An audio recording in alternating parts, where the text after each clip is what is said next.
آپ نے جو بات کی کہ کوئی شخص سے دعویٰ کرتا ہے کہ میں مثال کے طور پہ خدا ہوں، یا اپنے بارے میں دعویٰ کرتا ہے کہ میں ٹیوب لائٹ ہوں، تو وہ اپنا دعویٰ اپنے پاس رکھے.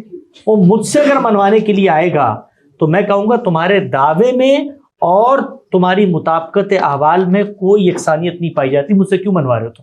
یہ تو آج کے دور میں بھی ہوتا ہے. کوئی خاتون اٹھ کے مجھے کہے بھی مجھے مرد کہو، تو میں کہوں گا دنیا تمہیں مرد کہے گی، میں نہیں کہتا بھائی یہ میرا حق ہے. وہ وہاں یہ نہیں کہہ رہے، وہ وہاں یہ کہہ رہے ہیں کہ میں اپنی شناخت بطور مسلمان کے طور پر آئیڈینٹیفائی کرتا ہوں، میں کروا رہا ہوں. اور آپ کیا کہتے ہیں اس کے جواب میں؟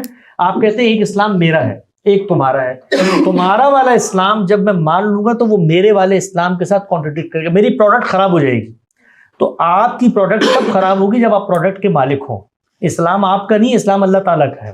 ہمارے ایک دوست ہیں جو ایک بہت بڑا میڈیا ہاؤس چلاتے ہیں، انہوں نے ایک مثال دی. انہوں نے کہا جی میں لندن میں ایک اخبار نکالتا ہوں، اگر کوئی دوسرا آدمی اسی نام سے اخبار نکالے تو میں روکوں گا کہ نہیں روکوں گا اس کو؟ تو میں نے ان سے کہا بھائی اخبار آپ کی ملکیت ہے، اسلام آپ کی ملکیت ہے. صحیح. اسلام اللہ کی ملکیت ہے. تو اللہ قیامت کے ہو سکتا ہے ہم میں سے کتنے لوگ دنیا میں جو اپنے اسلام کا دعویٰ کریں اللہ کی نظر میں کافر ہوں ہم سب. قرآن مجید نے کہا ہے کہ من لم یحکم بما انزل اللہ فاولئک هم الکافرون، جو اللہ کے بتائے ہوئے طریقے کے مطابق حکمرانوں کو کہا ہے شریعت کے فیصلے نہیں کرتے تمہیں حکومت ملی تھی، قیامت میں میرے سامنے کافر بن کے اٹھو گے.